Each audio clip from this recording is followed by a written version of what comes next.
circle yang selalu mengajak dia kepada dosa, circle yang mengajak dia untuk minum. Setelah minum dia menjadi orang yang mabuk sehingga mudah berbuat dosa, berzina, membunuh dan seterusnya. Akhirnya dia tinggalkanlah negeri tersebut untuk menuju ke sebuah negeri yang di sana dia akan belajar memperbaiki diri, negeri orang-orang soleh. Tapi qadarullah di tengah jalan datang ajalnya dan dia wafat. Yang kita tahu ceritanya, dua malaikat kemudian ingin membawanya ke tempat yang berbeda. Satu malaikat ingin membawanya ke surga, yang lainnya ingin membawa ke neraka. Kemudian akhirnya Allah menyuruh mereka untuk melihat tempat dia meninggal ini lebih dekat ke negeri yang dia tuju atau lebih dekat ke negeri yang dia tinggalkan. Maka kemudian mereka mengukur, Allah berfirman kepada bumi, dekatkanlah dia ke negeri yang dia tuju. Akhirnya setelah diukur ternyata dia lebih dekat sejengkal ke negeri yang dia tuju daripada negeri yang dia tinggalkan. Maka dibawalah dia oleh malaikat ke surga Allah SWT. Apa pelajaran yang kita dapat dari kisah yang sangat populer ini, teman-teman? Ternyata kalau kita ingin memperbaiki diri, kita butuh support system.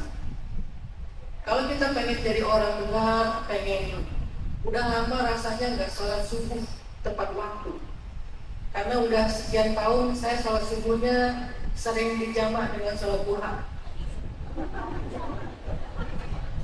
Dikira sama orang dia rajin banget duha, ternyata itu adalah kodok subuh. Dan istiqomah sudah sekian tahun. Pengen gitu sholat subuh berjamaah, rasanya gimana ya? Bangun sebelum matahari terbit rasanya gimana ya? Kalau kita pengen ngerasain itu, kita nggak bisa melakukannya sendiri. Kalaupun kita melakukannya sendiri, paling sekali dua kali. Besoknya kita berubah, akhirnya malas lagi, jauh lagi dari masjid. Kalau kita pengen kayak gitu, kita harus mencari support system langit. Apa arti support system langit? Orang, circle, sohbah, bi'ah yang bisa mensupport kita dalam urusan-urusan langit. Karena selama ini kita punya banyak support system bumi yang bisa membantu kita dalam urusan-urusan bumi, urusan pekerjaan, urusan pendidikan, urusan pertemanan, urusan hubungan, urusan karir, segala urusan di bumi kita punya support system yang masing-masing. Seorang yang pengen berbisnis, dia mencari komunitas bisnis. Di antaranya misalnya ada Himpunan Pengusaha Muda Indonesia, misalnya HIPMI. Kita bergabung ke sana. Kenapa? Biar kita dapat support system.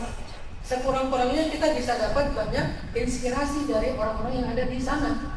Atau kita misalnya bisa dapat referensi tentang cerita sukses orang yang ada di sana. Atau bahkan lebih baiknya lagi kalau kita bisa dapat mentor di sana, dapat coach di sana, dapat pelatih. Atau yang lebih dahsyat lagi, dapat investor, pemodal di sana, dan seterusnya. Dapat partner, dapat vendor, dapat network, dapat market, dapat database. Banyak hal yang kita dapatkan di circle tersebut dalam konteks kita pengen bisnis. Itu namanya support system bumi. Begitu juga dalam urusan hubungan. Bagi yang sudah menikah misalnya, mereka pengen menjaga hubungan suami istri supaya lebih langgeng, lebih bahagia. Akhirnya mereka ikut dalam komunitas tentang kayak sekolah pasangan muda.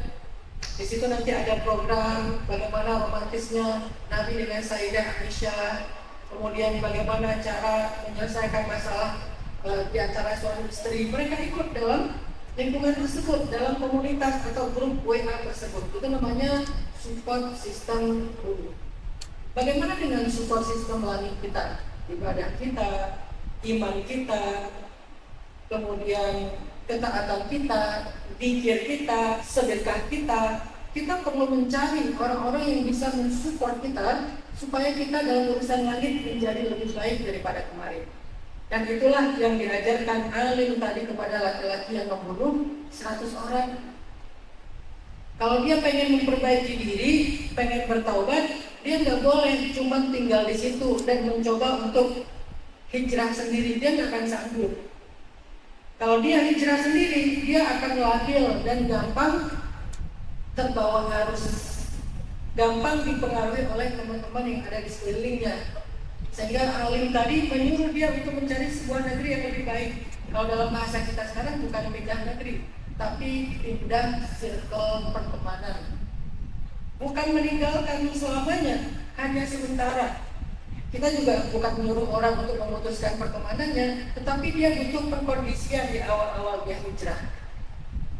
Apapun status kita, apakah kita seorang single lelah, apakah kita udah punya pasangan, apakah kita seorang ibu atau ayah yang udah punya anak, kalau kita pengen memperbaiki diri, kita harus wajib mencari yang namanya suhbah solihah atau bi'ah solihah, circle positif dalam urusan yang kita ingin pelajari. Kita wajib mencari, seperti kata Nabi, al-mar'u ala dini khalili. Seseorang itu tergantung agama atau keadaan kesolihan teman dekatnya. Maka hendaklah seseorang memperhatikan dengan siapa dia berteman. Hendaklah memperhatikan dengan siapa dia berteman. Berteman di sini bukan tahu ataupun pernah duduk satu majelis ya. Ini sekarang teman-teman ada di sini semuanya, ini kan udah jadi satu, bisa dibilang kayak satu jamaah. Tapi apakah kita saling kenal dekat? Belum tentu. Maka itu belum jadi suhbah. Itu baru satu majelis namanya.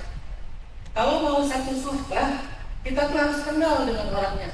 Kita harus intens berkomunikasi dengan dia. Dia namanya suhbah itu kan artinya persahabatan, bersahabat dengan dia. Kita harus belajar untuk mencari sahabat-sahabat baru yang bisa mendukung kita dalam urusan agama. Sehingga ketika kita merasa lemah iman, lagi futur, lagi drop semangat ibadahnya, dia yang akan watawasau bil haq, watawasau bis sabr. Kalau enggak kita innal insana lafi khusr, kita akan rugi.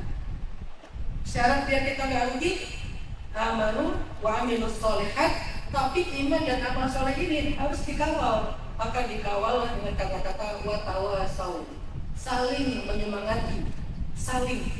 Kadang kita menyemangati dia, di lain waktu dia menyemangati kita. Bil haqqi wa tawassaw bis sabri, yang saling menyemangati dalam ketaatan, dalam kesalehan, dalam kebaikan, atau saling menyemangati dalam ketabahan, kesabaran, dan dalam menerima ujian Allah Subhanahu wa taala. Itu adalah kisah pertama tentang contoh supporting system. Kisah yang kedua adalah suatu ketika Abu Bakar As-Siddiq melihat seorang sahabat namanya Hanzalah.